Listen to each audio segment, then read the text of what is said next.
My husband drained our daughter's college fund and vanished with his mistress. I was devastated, until our 12-year-old smirked and said, "Mom, don't worry. I handled it." Days later, he called screaming after discovering. Mark was stuffing clothes into a suitcase when I walked into our bedroom. No explanation, no eye contact, just frantic packing like the house was on fire. "What are you doing?" I asked. He didn't even look up. What I should have done years ago. His words hit me with the force of a physical blow. 22 years of marriage, and this was how it ended? Him throwing shirts into luggage while I stood in my pajamas, completely blindsided. "Mark, stop." I grabbed his arm, but he shrugged me off like I was a stranger. "Talk to me. What's happening?" He finally met my eyes, and what I saw there terrified me. Nothing. No guilt, no sadness, no regret. Just cold determination. "I'm leaving, Sarah. Today." Before we continue, I want to thank you for joining me in sharing stories about protecting our families. If you believe children deserve financial security, please consider subscribing. It's free and helps us reach more families who need to hear this. Now let's see what Emma discovered. The room spun around me. This couldn't be real. Yesterday we discussed Emma's college applications over dinner. Yesterday he'd kissed my forehead and said goodnight. Yesterday I was a wife, not whatever I was becoming in this moment. Is there someone else? The question fell out of my mouth before I could stop it. Mark paused, a dress shirt halfway into the suitcase. For just a second I thought I saw something flicker across his face. Then it was gone. This isn't about anyone else. This is about me needing to breathe again. But I knew. The way he wouldn't look at me properly. The way his phone had been face down for months. The late meetings that ran later and later. I'd been pushing down these suspicions for so long that they'd become background noise, but now they screamed at me. "Where will you go?" My voice sounded small, pathetic. "I'll figure it out." He zipped the suitcase with finality. "I need you to transfer my half of the savings to my personal account." That's when the real panic set in. Money. Emma's college fund. Our joint accounts. Everything we'd built together. I ran downstairs, my bare feet slapping against the hardwood floors. Emma looked up from her cereal, concern creasing her 12-year-old face. "Mom? What's wrong?" "Nothing, sweetheart. Dad's just going on a trip." The lie tasted bitter. I grabbed my laptop and logged into our bank account with shaking fingers. The page loaded and I stared at the screen in disbelief. Our checking account showed $247.83. Our savings account showed zero.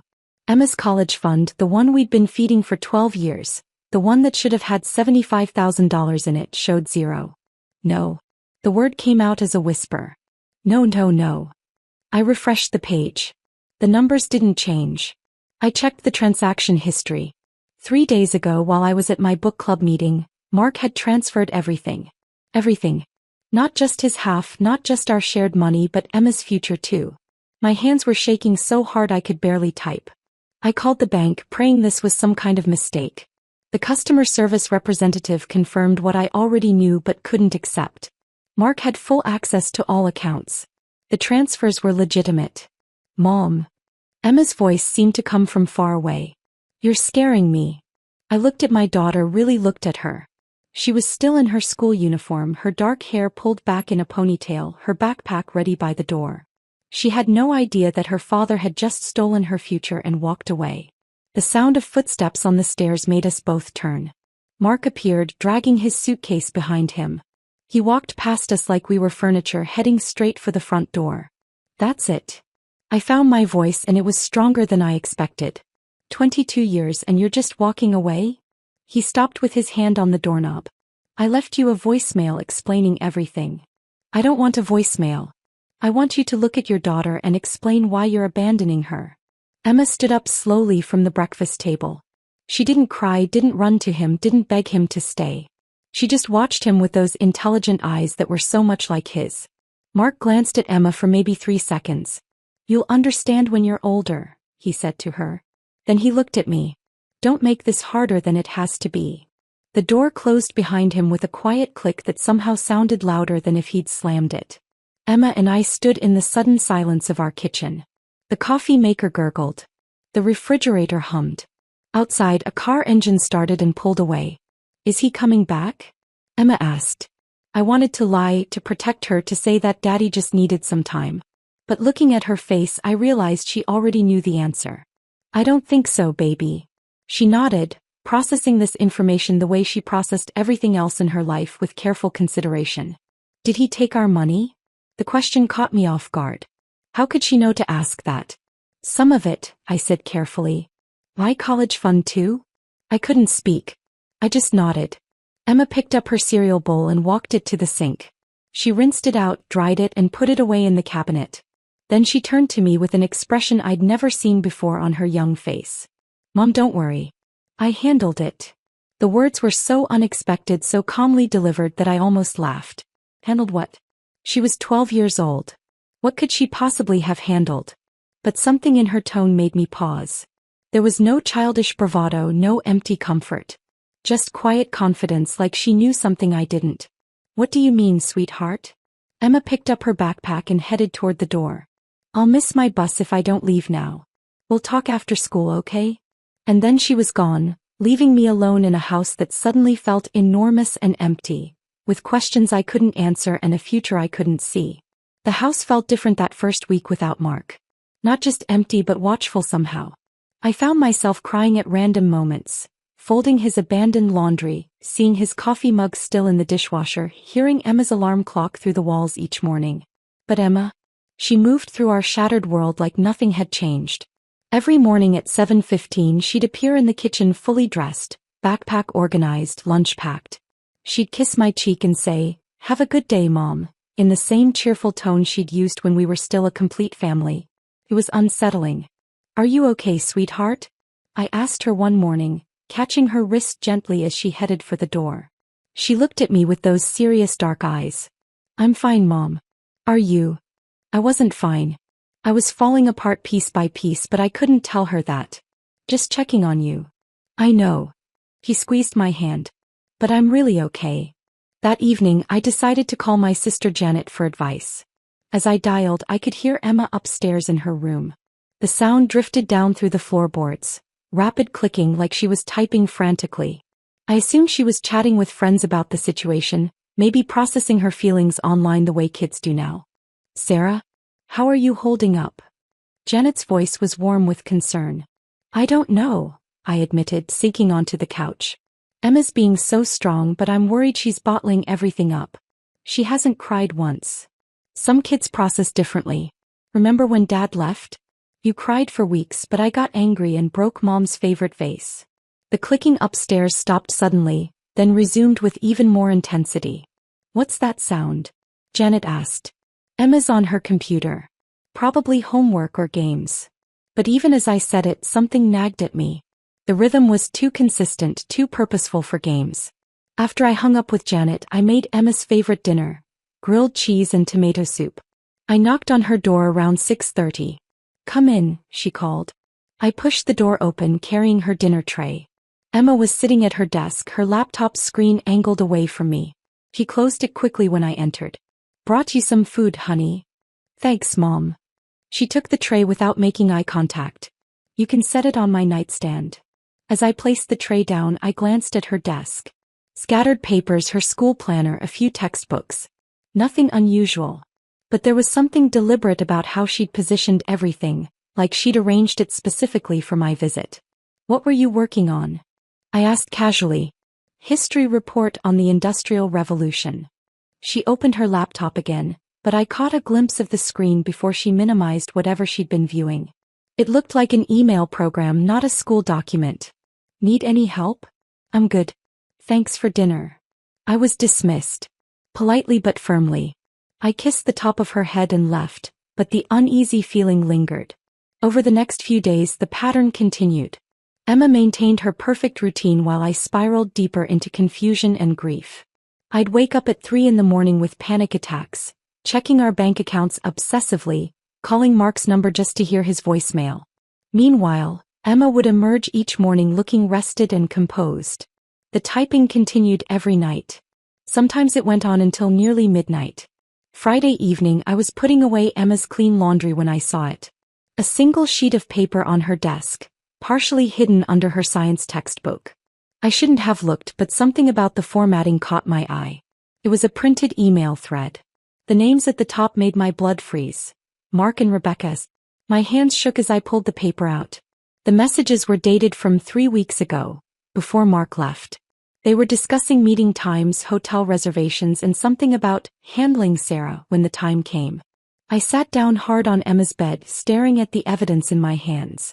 My 12-year-old daughter had somehow accessed her father's private emails. How was that even possible? Mom. Emma's voice from the doorway made me jump. She stood there holding her empty dinner plate, looking at me with those calm, assessing eyes. No panic, no embarrassment at being caught. Just quiet observation. Emma, where did this come from? She set her plate down and closed her bedroom door behind her. Dad's not very good with passwords. How did you? I started then stopped. How long have you known? About Rebecca? 6 weeks. About the money? I figured that out the day before he left. 6 weeks. While I'd been blissfully unaware, my child had been living with this knowledge. I felt sick. Why didn't you tell me? Emma sat beside me on the bed, suddenly looking more like the 12-year-old she actually was. I wanted to be sure. And I wanted to figure out what to do about it. Honey, this isn't your responsibility. Yes, it is. Her voice was firm. He stole my college fund. He lied to both of us. Someone had to do something. I looked around her room with new eyes. Everything seemed different now. Her organized desk, her careful routine, her unnatural calm. What else do you know? Emma got up and pulled a spiral notebook from under her mattress. She handed it to me without hesitation. The pages were filled with handwritten notes, printed screenshots, diagrams I couldn't understand, and lists of numbers that might have been phone numbers or account information. Emma, what is all this? Research. She sat back down beside me. Dad thinks he's smart, but he's careless. He uses the same password for everything. He doesn't clear his browser history. He doesn't even log out of his accounts when he's done. I flipped through page after page of meticulous documentation. Financial records, text message screenshots, what looked like travel itineraries. My daughter had been conducting surveillance on her own father. I struggled for words. This is incredible. And terrifying. I learned most of it from YouTube tutorials. Computer security is really interesting once you understand the basics. Emma, this kind of thing, hacking into someone's accounts, it's not legal. She looked at me with an expression far too mature for her age. Neither is stealing $75,000 from your daughter's college fund. The matter-of-fact way she said it sent chills down my spine. This wasn't my little girl anymore. This was someone I'd never met before. Someone calculating and focused and completely unafraid. What are you planning to do with all this information? Emma took the notebook back and closed it carefully. I'm still working on that part. But don't worry, Mom. I've got this handled. There was that phrase again. The same words she'd said that morning when her father walked out of our lives. But now they carried a weight that made me realize I might not know my own daughter at all. Show me everything, I said, my voice barely steady. Emma hesitated for the first time since this nightmare began. Mom, some of it's pretty bad. Show me. She opened her laptop and pulled up a folder labeled Science Fair Project. Inside were dozens of subfolders with names like financial records, communication logs, and identity theft evidence. My stomach clenched. It started with Dad's second phone, Emma said, clicking on a folder. He thought he hid it in his closet, but I saw him checking it one night when he thought I was asleep. The screen filled with photographs Emma had taken through Mark's bedroom door. Blurry but clear enough to show him texting on a device I'd never seen before. I waited until he left it charging in his office one day. I only had maybe 10 minutes, but I got into his messages. Emma's fingers moved across the keyboard with practiced efficiency. That's how I found Rebecca. A new window opened, filled with screenshot after screenshot of text conversations. My husband's words to another woman, talking about me like I was an obstacle to remove. Planning their future together. Discussing how to handle the Sarah situation without losing too much money in a divorce. I felt like I might throw up. But it gets worse, Mom. Emma clicked to another folder. Rebecca Sterling works at Dad's accounting firm. She handles client investments and trust accounts. You found out where she works? I found out everything about her. Address, family, work history, credit score, even her Netflix password. Emma's voice was matter-of-fact, like she was discussing a school assignment. She's been stealing money from her clients for 2 years. The evidence was overwhelming. Bank transfer records showing money moving from client accounts into personal ones. Fake invoices for services never provided. Investment statements that didn't match actual account balances. Emma had somehow accessed Rebecca's work computer and documented everything. Emma, how did you even get into their systems? Rebecca uses the same password for everything. Sterling 2011. That's her last name and the year she graduated college. I found that information on her LinkedIn profile. Emma shrugged like it was obvious. People are really predictable with passwords. I stared at my daughter, this stranger sitting beside me. But how did you learn to do all this? YouTube mostly. And some computer programming forums. There's a lot of information out there if you know how to look for it. She clicked to yet another folder and my world tilted sideways again. Bank statements with my name on them, but accounts I'd never opened. Credit applications filed under Emma's social security number. Loan documents signed with forged signatures. Mom, Dad didn't just take our money. He's been using our identities to get loans. The $75,000 from my college fund?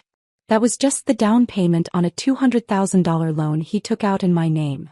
What? The word came out as a whisper. He and Rebecca are buying a house together in Florida. They used my credit history and your employment information to secure the mortgage. Emma's jaw tightened. They were going to disappear and leave us holding the debt. The room spun around me. Identity theft. Fraud. My husband hadn't just abandoned us.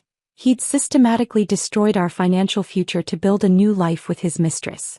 But here's the thing, Emma continued, and I heard something new in her voice. Something cold and satisfied. I caught them before they could complete the purchase. She opened another folder labeled Countermeasures. Inside were dozens of official-looking documents, fraud reports filed with credit agencies, complaints submitted to banking authorities, anonymous tips sent to Rebecca's employer. I've been working on this for 3 weeks, Emma explained. I documented everything first, then I started dismantling their plans piece by piece. What do you mean? Well, Rebecca got suspended from work yesterday. Her boss received an anonymous email with all the evidence of her embezzlement. Her clients are pulling their accounts. The state board is launching an investigation. My mouth fell open. You did that. She stole money from elderly people saving for retirement, Mom. She deserved it. Emma's voice was steady, righteous. And that's just the beginning. She showed me more files. Credit agencies had frozen the fraudulent accounts opened in our names. The mortgage application for the Florida house had been flagged and denied. Rebecca's landlord had received a tip about illegal activity in her apartment and started eviction proceedings. But the best part, Emma said, clicking to a final folder, is what I sent to her father. Her father. Dr. Robert Sterling. He's a prominent surgeon who's very concerned about his family's reputation. He received a very detailed letter about his daughter's criminal activities, along with copies of all the evidence. I felt dizzy. Emma, what have you done? I've protected us. She closed the laptop and looked at me directly. Dad thought he could steal from us and walk away clean. He thought we'd be too broken and stupid to fight back. He was wrong. But sweetheart, this kind of thing, going after people like this, it's dangerous. More dangerous than letting them destroy our lives? Emma stood up and walked to her window, looking out at the darkening sky. Mom, they didn't just take our money. They took my future. They took your security. They took everything we worked for and gave it to themselves. I watched my 12-year-old daughter, her small frame silhouetted against the window, and realized she was right. While I'd been crying and calling Mark's voicemail, begging him to come home, Emma had been fighting for us. What happens now? I asked.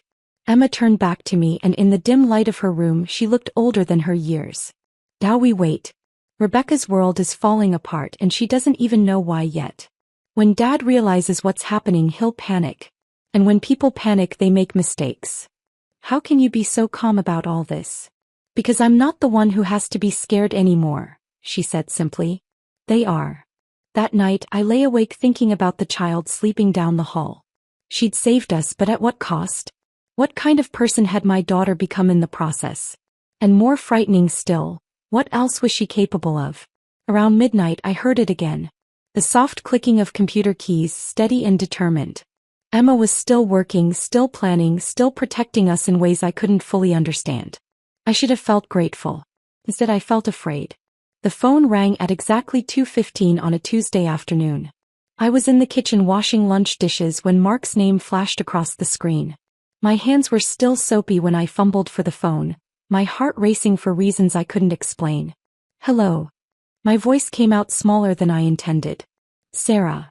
Mark's voice was different, strained, almost desperate. We need to talk. Something very strange is happening. I dried my hands on a dish towel, glancing toward the living room where Emma was supposedly doing homework. What kind of strange? My bank called this morning. All my accounts have been flagged for suspicious activity. They've frozen everything pending some kind of federal review. His words came out rushed, panicked. And Rebecca. Rebecca lost her job yesterday. Security escorted her out of the building. Emma appeared in the kitchen doorway, still wearing her school uniform. She walked calmly to the counter and poured herself a glass of water, but I noticed she was listening intently. I don't understand what that has to do with me, I said to Mark. It's too much of a coincidence. First Rebecca gets fired for some bogus embezzlement claim, now my finances are under investigation. Someone's targeting us, Sarah. Someone with serious technical skills. Emma set her glass down and moved to the kitchen table, opening her laptop with practiced ease. She typed something quickly and I saw her screen light up with what looked like multiple windows and data streams. Who would do something like that? I asked, though my stomach was already churning with suspicion. That's what I'm trying to figure out. Rebecca thinks it might be someone from her office, maybe a coworker she rejected or... Mark stopped talking suddenly. What was that sound? I looked at Emma. She'd clicked something on her laptop, and a soft chime had echoed through the phone connection. What sound? I asked. There was a beep. Like someone just accessed my email. Mark's voice shifted to pure alarm. Sarah, someone's in my computer right now. I can see my email opening and closing in real time. Someone's reading my messages while we're talking. Emma's fingers moved across her keyboard with the fluid precision of a concert pianist. Her screen showed what appeared to be email interfaces, financial documents, and streaming data. She was inside his system, watching everything he did, reading everything he accessed. Mark, maybe you should hang up and call your bank. No, wait. I need to ask you something directly. His voice turned suspicious. Sarah, did you hire someone? A private investigator or computer expert? Because if you did, you need to call them off right now. What they're doing is illegal. Emma looked up from her laptop and met my eyes. She gave me the slightest shake of her head, then returned to her screen. I didn't hire anyone, I said truthfully. Then who? Mark's voice cut off, replaced by frantic typing sounds on his end. Someone just sent an email from my account. To my boss. Sarah, they're impersonating me right now. What did the email say? I don't know, everything's happening too fast. His breathing became audible through the phone. They're in my social media accounts now. They're posting things. Financial documents. Private messages between me and Rebecca. Emma minimized one window and opened another. I caught a glimpse of what looked like social media profiles and document uploads before she angled the screen away from me. Mark, you need to contact the police if someone's hacking your accounts. You think I haven't tried? The police said that if the information being posted is true, then it's not harassment, it's whistleblowing.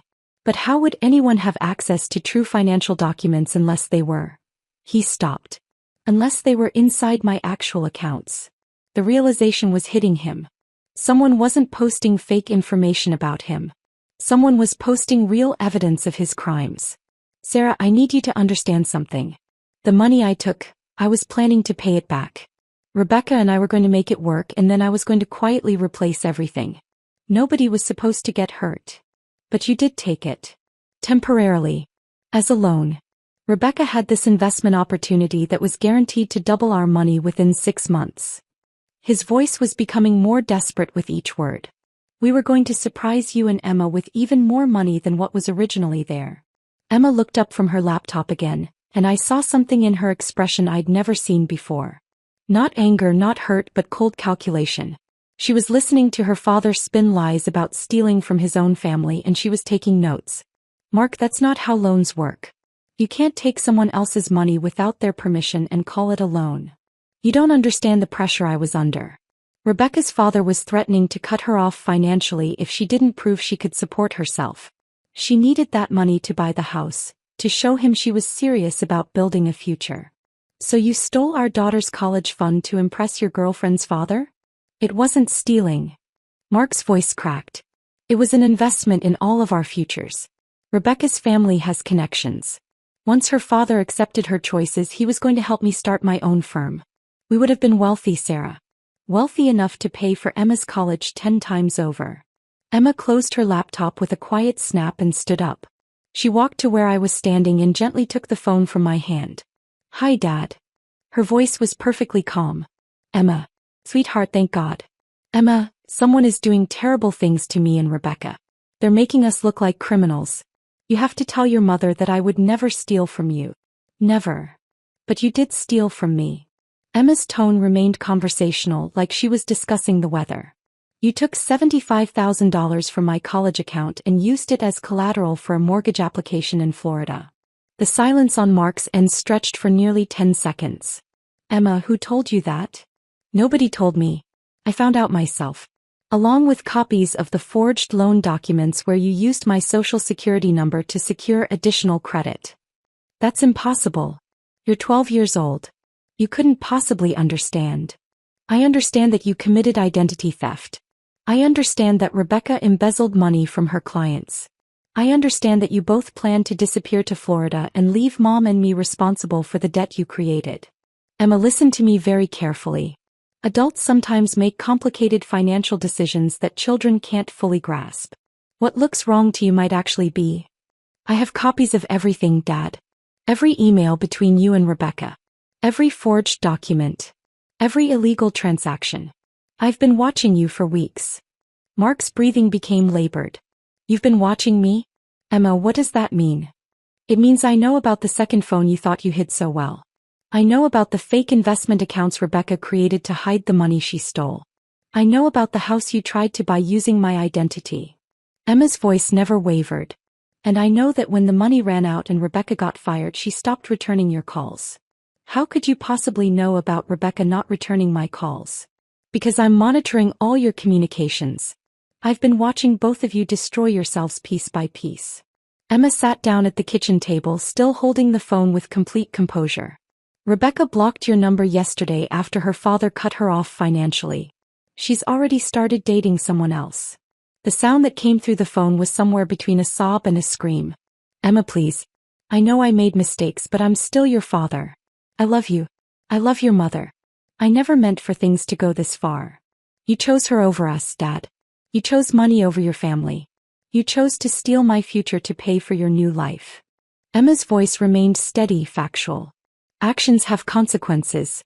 You taught me that when you walked out of our house with your suitcase. Emma, I'm begging you. Whatever you've done, whatever you know, please just stop. I have nothing left. I'm living in my car because I can't pass a credit check to rent an apartment. I can't get a job because every background check shows financial fraud flags. Please. Emma looked at me as she spoke her final words to her father. You taught me something important, Dad. You taught me that the people who are supposed to protect you sometimes don't. So you have to protect yourself. And with that, she hung up the phone. The silence that followed was deafening. Emma set the phone on the counter and looked at me with those calm, serious eyes. He won't call back, she said matter-of-factly. How do you know? Because now he knows I'm watching. And he knows that every move he makes I'll see coming. She picked up her laptop and headed toward her room. I have homework to finish. I stood alone in my kitchen, finally understanding that my 12-year-old daughter had just systematically dismantled a grown man's entire life, and that he deserved every second of it. I stood in my kitchen long after Emma had disappeared into her room, staring at the phone in my hands. My daughter had just destroyed her father with the same calm precision most kids used to complete homework assignments. The silence felt heavy, almost suffocating. Part of me wanted to feel guilty. Part of me wanted to march into Emma's room and demand she undo whatever digital warfare she'd unleashed. But a larger part of me, A part one wasn't sure I recognized, felt fierce pride. My 12-year-old had protected us when I couldn't protect myself. The next morning, Emma appeared at breakfast looking exactly like any other middle schooler getting ready for her day. She ate her cereal, checked her backpack, and kissed my cheek goodbye as if she hadn't spent the previous evening systematically destroying 2 adults' lives. Emma, wait. I caught her arm gently as she headed for the door. Are you okay? She tilted her head, considering the question with that serious expression I'd grown to know so well. I'm fine, Mom. Why wouldn't I be? Because of what happened yesterday. With your father. What about it? Her complete lack of emotional response unnerved me. Honey, you just had a very intense conversation with Dad. It's normal to feel upset or confused or... I'm not upset. Emma adjusted her backpack straps. I'm relieved. Now he knows that I know what he did and he knows there are consequences for stealing from his family. But don't you miss him? Even a little? Emma paused at the front door, her hand on the doorknob. I miss the dad I thought he was. But that person was never real, was he? He was just a character Dad played when it was convenient. The matter-of-fact way she analyzed her own feelings terrified me. Or was the anger? The hurt? The desperate hope that maybe Daddy would apologize and come home? Emma, I think it would be good for you to talk to someone. A counselor who can help you work through these big emotions. I'm not having big emotions, Mom. I'm having appropriate emotions. She opened the door. But if it makes you feel better, I don't mind talking to someone. After Emma left for school, I called our pediatrician's office. Dr. Martinez recommended a child psychologist named Dr. Patricia Reeves who specialized in family trauma and gifted children. Gifted children often process difficult situations differently than their peers, Dr. Martinez explained. They might intellectualize emotions rather than feeling them in traditional ways. Dr. Reeves could see Emma the following week. But in the meantime I found myself studying my daughter like she was a puzzle I needed to solve. She maintained her normal routine, school, homework, helping with dinner, but there were subtle changes I hadn't noticed before. She'd taken over our household finances completely, creating detailed spreadsheets that tracked our reduced income and projected our expenses for the next year. She'd researched legal aid services and compiled a folder of information about divorce proceedings and asset recovery. Mom, you need to file for divorce immediately, she told me one evening while I was paying bills at the kitchen table. Every day you wait gives Dad more time to hide assets or create additional debt in your name. Emma, these are grown-up concerns. You don't need to worry about. Someone has to worry about them. She sat down across from me. You're depressed, which is understandable but not productive right now. I'm not depressed, so I can think clearly about what needs to happen next. Her clinical assessment of my mental state stung because it was completely accurate. I had been wallowing, hoping somehow this nightmare would resolve itself. Emma was the only one taking concrete steps to secure our future. Dr. Reeves' office was decorated in soothing blues and greens, with children's artwork covering one wall. I expected Emma to be nervous about her first therapy session, but she walked in like she was attending a business meeting. Emma, I'm Dr. Reeves. Your mom thought it might be helpful for us to chat about some of the changes happening in your family. That's fine. I understand this is probably mandatory after what I did to my father. Dr. Reeves blinked, clearly not expecting such directness from a 12-year-old. Can you tell me about that?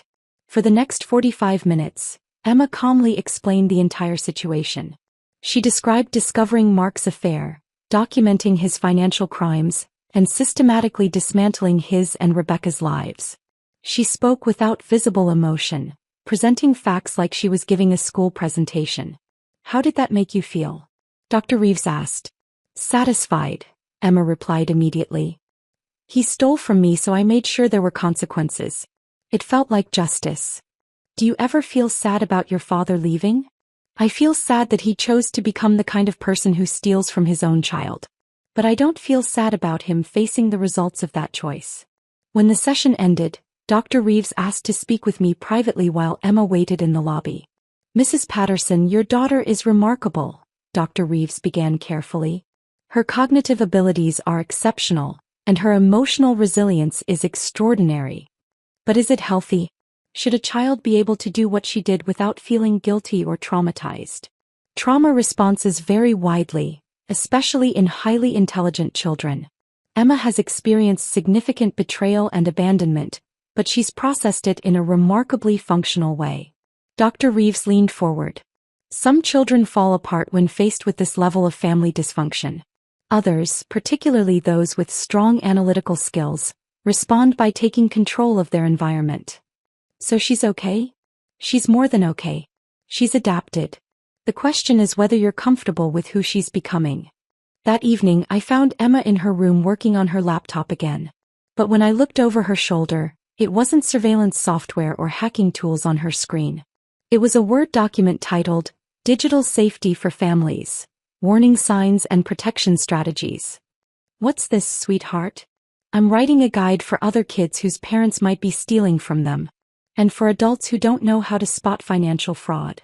She scrolled down to show me detailed sections about password security, recognizing forged documents and protecting personal information. The document was sophisticated, clearly written, and incredibly thorough. My 13-year-old daughter was turning her traumatic experience into educational content that could help other families. Emma, this is incredible. Where did you learn to write like this? I've been researching family financial fraud for weeks. You'd be surprised how common it is. She saved the document. Mrs. Henderson at school asked me to present this to the PTA next month. Apparently, 3 other families in our district have discovered similar problems with missing money and identity theft. I stared at the screen, reading her clear, practical advice. She wasn't just surviving what Mark had done to us, she was transforming it into something that could protect others. How do you feel about presenting this to adults? Nervous but excited. Most people don't understand how easy it is to protect yourself if you just know what to look for. She closed her laptop and looked at me seriously. Mom, can I ask you something? Of course. Are you ashamed of what I did to Dad? The question caught me completely off guard. Ashamed? Emma, you saved us. You protected our family when I couldn't. But you've been looking at me differently lately. Like you're worried about me. I sat on her bed, choosing my words carefully. I'm not worried about what you did, sweetheart. I'm worried about what it cost you. What you accomplished was amazing, but it required you to become someone harder than any child should have to be. Do you think I'm damaged? No. The answer came immediately and with complete certainty. I think you're stronger than I ever imagined possible. But I also think that strength came with a price, and I want to make sure you're okay with who you're becoming. Emma leaned against me, and for a moment she felt like my little girl again instead of the formidable person she'd become. I don't feel damaged, Mom. I feel like I finally understand how the world really works. And understanding something means you can protect yourself from it. What about protecting others? That's why I'm writing the guide. If I can help other families avoid what we went through, then maybe something good came from Dad's choices.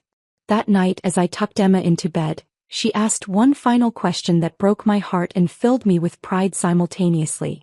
Do you think Dad ever really loved us? I think he loved the idea of us. But when loving us became inconvenient, he chose himself instead. That's what I thought too. She pulled her stuffed elephant closer. Good night, Mom. Good night, sweetheart. I turned off her light and stood in the hallway, processing everything Dr. Reeves had said. Maybe Emma wasn't broken. Maybe she was exactly what she needed to be to thrive in a world where people you trust could betray you completely. Maybe I wasn't raising a damaged child. Maybe I was raising an extraordinary young woman who would use her strength to protect others the way she'd protected us. 6 months later, I was stacking books in the children's section of Millbrook Community Library when my supervisor approached with a nervous expression. Sarah, there's a reporter here asking about your daughter, Linda whispered, glancing toward the front desk where a woman in a pressed suit waited with a notepad.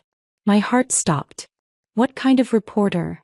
She says she's investigating the Rebecca Sterling embezzlement case. Apparently, someone tipped her off that the anonymous whistleblower might be connected to our area. I walked to the front desk on unsteady legs. The reporter smiled professionally and extended her hand. Mrs. Patterson? I'm Jennifer Walsh from Channel 7 News. I'm doing a follow-up story on the Sterling financial fraud scandal. I understand your ex-husband was involved. I can't comment on that, I said quickly. The story has gained national attention. Rebecca Sterling is facing federal charges and several other victims have come forward. Someone was incredibly thorough in documenting the crimes. We'd love to thank whoever provided the evidence. After she left, I drove home to our small apartment across town, my hands shaking on the steering wheel. Emma was at the kitchen table doing homework when I walked in. There was a reporter at the library today asking about the Rebecca Sterling case, I said carefully. Emma didn't look up from her math worksheet. They'll never connect it to me. I used 7 different proxy servers and cryptocurrency payments for all the anonymous accounts. Emma. It's fine, Mom. She's good. The more attention the case gets, the more other victims will come forward. She finished a problem and moved to the next one. I've been monitoring the news coverage. 12 other families have contacted authorities about Rebecca's fraudulent investment schemes. The casual way she discussed her nationwide impact on financial crime investigations still caught me off guard. My daughter had triggered a federal investigation that was now protecting dozens of families, and she talked about it like a successful science project. 3 weeks later, Emma received an email that changed everything. A technology company called Secure Family had somehow identified her real identity and wanted to offer her a position in their youth development program. They're offering me a full scholarship to any college I want, plus a guaranteed job after graduation, Emma explained, showing me the official letter on her laptop. Salary would start at $120,000 a year. I stared at the numbers on the screen. Emma, this is incredible. This could set you up for life. I know. She closed the laptop without hesitation. I'm turning it down. What? Why? Because they want to own what I create. They want me to build security software that makes money off people's fear instead of actually protecting them. She stood up and walked to the window of our small living room. Besides, I already have a job. What do you mean? Emma pulled out a business card from her backpack. It looked professionally designed. E. Patterson Family Financial Protection Consultant. I've been helping families secure their finances and recover from fraud for the past month. I have 6 regular clients now, and they pay me $75 an hour for consultations. I took the card, studying the crisp design and professional contact information. Emma, you're 13 years old. How are you running a consulting business? Age doesn't matter when you're working online. My clients think I'm an adult cybersecurity expert with a specialty in family protection. She pulled up a spreadsheet on her laptop showing her income. I've made enough to replace most of my college fund already. The numbers were staggering. In just 1 month, my teenage daughter had earned more than I made in 3 months at the library. What kind of services do you provide? I help families identify financial red flags, secure their digital accounts, and recover stolen money. Last week, I helped a family in Ohio get back $30,000 their son had stolen from his grandmother's retirement account. Is it legal? Everything I do is completely legal. I teach people how to protect themselves and help them file appropriate reports with authorities when crimes have been committed. Emma minimized the spreadsheet. I'm also speaking at a cybersecurity conference next month. As yourself. As Drive E. Patterson Family Protection Specialist. I'll participate via encrypted video conference, so my age won't be an issue. That evening I found myself reading about the Rebecca Sterling case online. The story had indeed gone viral, shared across multiple social media platforms and covered by national news outlets. The comments ranged from outrage about the fraud to praise for the anonymous hero who'd exposed the scheme. One comment thread caught my attention. Dozens of people sharing their own experiences with family financial betrayal. Parents stealing from children, spouses hiding assets, relatives exploiting elderly family members. Emma's actions had opened a floodgate of similar stories. Nobody suspected the whistleblower was a 12-year-old girl. 2 months into our new life, Emma asked me a question that stopped me cold. Mom, do you think Dad ever regrets what he did? We were washing dishes together after dinner and I nearly dropped the plate I was holding. It was the first time she'd mentioned Mark in weeks. I don't know, sweetheart. Why do you ask? I've been monitoring his social media accounts. He posts about starting over and making better choices, but he never mentions us. She dried a glass with careful precision. I was wondering if he realizes what he lost. What do you think? Emma considered this for a long moment. I think regret is just feeling sorry for yourself when you face consequences. It's not the same as understanding why what you did was wrong. Do you want him to regret it? No. I want him to understand it. But I don't think he's capable of that level of self-awareness. She folded the dish towel neatly and hung it on its hook. The conversation was clearly over for her, filed away like everything else related to her father. Spring arrived with a warmth that felt like hope. Emma's consulting business continued to grow, and she'd started creating free educational resources for families to protect themselves from financial fraud. She developed security checklists, warning sign guides, and step-by-step instructions for reporting different types of financial crimes. "I want to turn this into a non-profit when I turn 18, she told me one evening while working on her latest project. Something that provides free protection services to families who can't afford private consultants. That's a beautiful goal, Emma. It started because of what Dad did to us, but it's become something bigger. There are so many families out there being victimized by people they trust." One evening in late spring, I was reading in the living room when I heard Emma on a video call in her room. I paused outside her door, listening to her gentle voice. "I know it's scary discovering that your mother has been using your college fund," she was saying. "But you're going to be okay. I'm going to help you protect what's left and make sure this doesn't happen again." I realized she was talking to another teenager. Probably someone whose family was being destroyed the same way ours had been. Emma had become a lifeline for children whose parents had betrayed them. "The most important thing to remember," Emma continued, "is that this isn't your fault. Adults are supposed to protect children, not steal from them. When they don't do their job, we have to protect ourselves." I walked away from her door with tears in my eyes. Not from sadness, but from overwhelming pride. Mark had tried to break us, but instead he'd forged something unbreakable. Emma had transformed her pain into purpose, her trauma into a mission to protect other families. The next morning, Emma appeared at breakfast looking like any other 8th grader, but I knew better now. Underneath that normal teenage exterior was someone extraordinary, someone who'd taken the worst thing that had ever happened to her and turned it into a force for good. "Ready for school?" I asked, kissing her forehead. "Always," she said, shouldering her backpack. "Oh, and Mom? I love you. I love you too, sweetheart." As I watched her walk to the bus stop, I realized that Mark's betrayal hadn't destroyed our family. It had revealed what we were truly made of. Emma had won more than justice. She'd won her future and was using it to secure the futures of countless other families. Mark could keep his new life with whatever remained of it. We'd built something infinitely more valuable from the pieces he'd left behind. We'd built hope, and Emma was sharing it with the world. If this story of a 12-year-old's digital justice had you on the edge of your seat, hit that like button right now. My favorite part was when Emma calmly told her father you chose her. So live with her before hanging up. What was your favorite moment? Drop it in the comments below. Don't miss more incredible family protection stories like this. Subscribe and hit that notification bell so you never miss an upload.